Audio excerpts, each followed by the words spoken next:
Good morning, boys and girls of the internet. This light is not doing me any favors. There we go. Now I don't look so rough.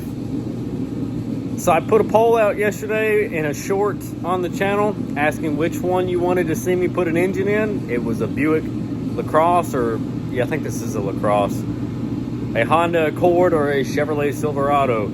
And surprisingly enough, the Buick won. It was unanimous. I mean, the Buick had more votes than anything else. Every other comment, Buick, Buick, Buick, Buick, Buick. So here we go. Today I'm going to take you through replacing the 3800 V6 in this Buick Lacrosse. It'll be a $1,000 challenge. Purchasing the motor, tearing this one out, any gaskets, fluids, things of that nature. Can we make this car run and drive again for $1,000 or less? So, she is crunchy right here. And then, of course, that headlight's busted out. So, but we've got a headlight, we got a fender, we got those at the pull apart, so they were stupid cheap. I think the headlight was like $19, something like that, for the whole headlight. What we have here is a failure to circulate the water pump. So, back in December last year, our winter hit us really early and really hard. Kind of like your stepdad. This thing, we had temperatures in the negative teens up to the negative 20s. It was insane. And we normally don't have that kind of thing hit us like that. And this car had been experiencing heater core troubles, and the guy that owned it had been popping the heater core hoses off and shoving a garden hose in it and flushing and flushing and flushing and flushing, trying to get all the gunk out of it. And by doing so, he pretty much sealed his fate with this engine. So he flushed out most of the antifreeze that was in the car and replaced it with garden hose water. So when the temperature dropped below freezing, and then another 10 degrees, and then into the negative, and then, so on and so forth, the motor essentially froze inside. It broke the water pump off the engine block, froze a bunch of hoses, busted the radiator. It's a whole mess. So I get the car, I bring it inside, and he was gonna fix it himself. He thought it just needed a water pump. So he took the serpentine belt off, and that was it. So I get the car, put a battery, it fires up after you jump it. It's running really rough. I bring it in the shop. I put a brand new water pump right there, or water pump if you're Chris Fix. Put a brand new one of those on there with a gasket, put a new belt on it, reached in there, fired the car up, started bleeding the coolant system, and the whole motor was just shaking and trembling like a chihuahua on crack. And I didn't know what was going on, so I let it run for a few minutes, and then boom, out the tailpipe. All the water was going. So I had it over there, and I had the hose stuck in the tailpipe going outside, so I didn't notice it at first, and then all of a sudden it found some exhaust leaks, and this thing was just chooching. So it's done for. What are you doing? There we go. That still did not do the way I was wanting it to do. Can you guys stand right here for a second? You can't, can you? Nobody's got legs. You're just the camera. All right. Now, sometimes moisture in the crankcase can do this too. If you're not having a coolant loss and you're not running hot, sometimes, especially GM motors, seem to be the worst about getting moisture just in the engine. It just gets in there, and especially when it's cold like this, and you'll build up a little bit of condensation. That's not the case with this car. This one definitely needs a set of head gaskets or heads. I'm pretty sure it cracked. When it froze the engine, something cracked. On the ground behind me is a 3.8 liter V6 with 122,000 miles on it. This came from a pull apart. They actually, well, not a pull apart, a junkyard. They took it out for us, $500. So that's not the worst deal. It's a little dirty looking, nothing major. Oil pressure sensor switch is leaking. We'll put one on it. Valve covers are a little damp. We'll put some on it. The most important thing to check are these coolant elbows right here. So these are plastic. That's no bueno. These are the factory ones. These factory ones will crack and leak and piss everywhere on you right when you don't really want it to. Not that you ever wanted it to. I mean, some people might, but I don't. So then over here on this car, you can see it's got the aluminum coolant elbows. Somebody's already been in there and changed them. So what I'm gonna do, I'm gonna pull this engine apart,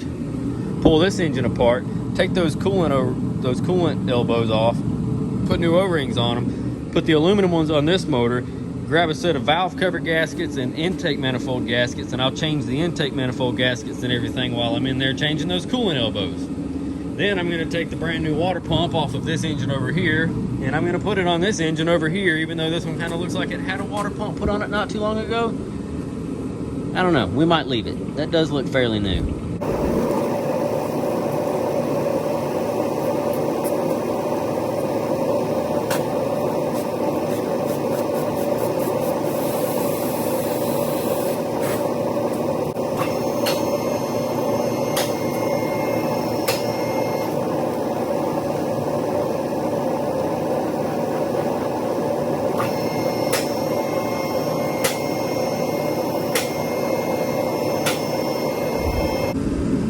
Okay, this radiator is so stopped up it will not drain.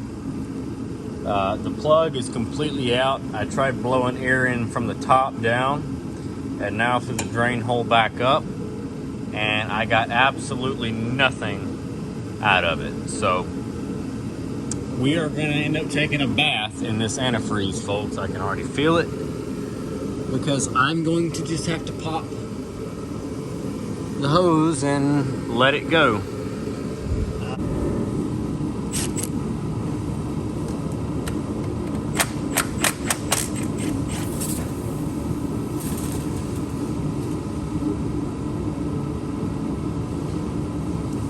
Under pressure, pushing down on me.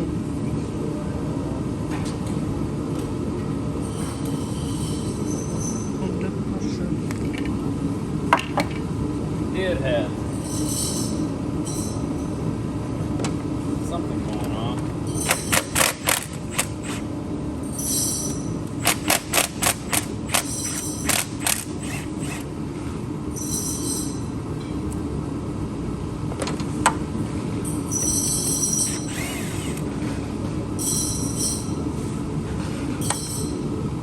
Get our pump.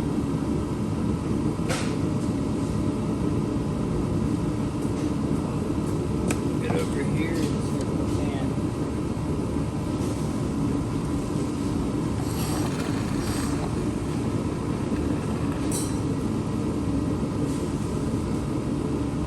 That looks okay. Our thermostat looks a little nasty. Let's see what happens when we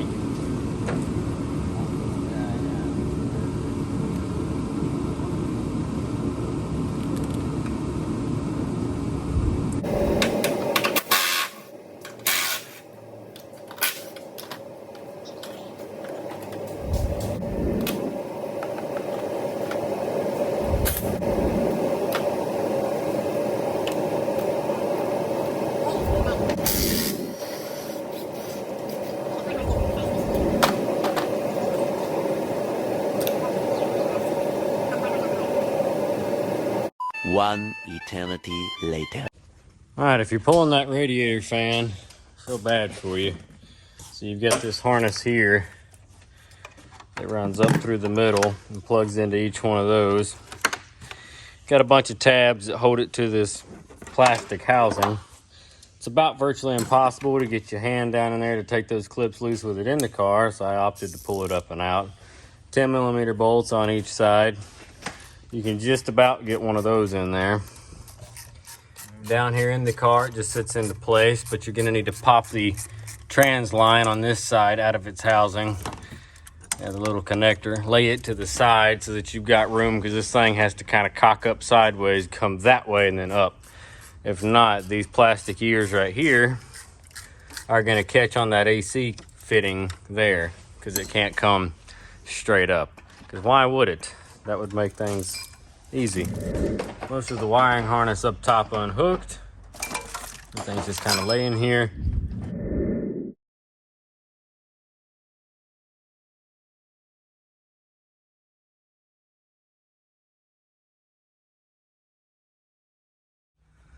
All right, so underneath here, Dad got the starter out.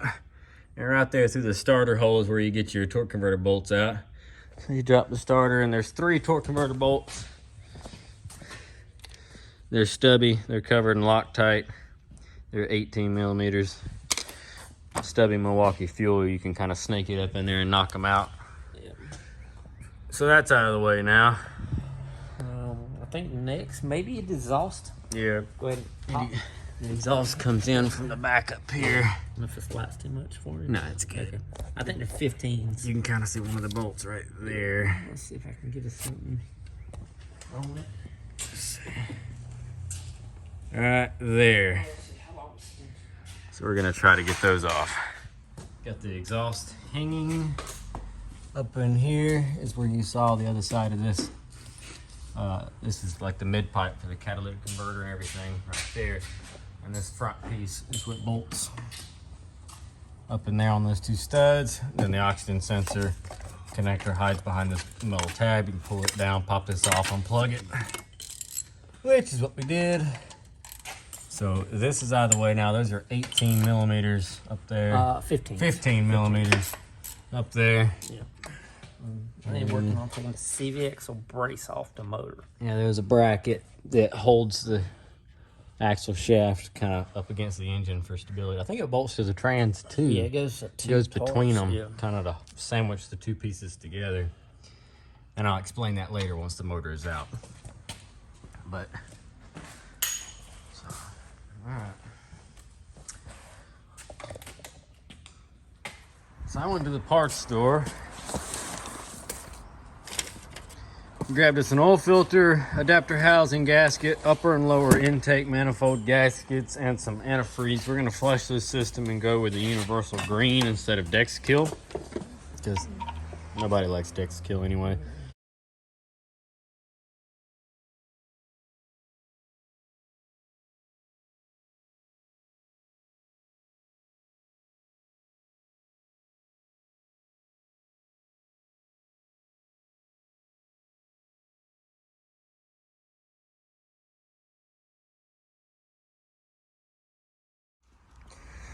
Old motor. And here's our new clean motor. Got a nice little bath. She's looking good. I'll hit it with the air hose, get it a little dry. We'll bring it back inside and then we'll start pulling the top end apart to change them plenum gaskets. Not too shabby. Car has been power washed. It is outside drying. We're gonna pop this upper intake off. I bought all the gaskets.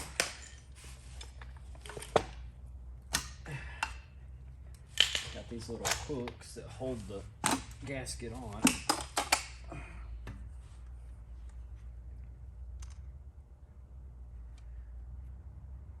one actually doesn't look too old. But if you look across it, it is pretty flattened out. And we have a new one. So there's no point in not replacing it. Cool beans. So we've got to get the EGR. I don't know if you can see it or not, but over here is an EGR pipe we have to get loose. Got some O-rings right here. It will have to be changed. And then we're going to pull this lower plenum and change out the coolant elbows for the aluminum coolant elbows so that we do not run into a problem with those leaking in the future.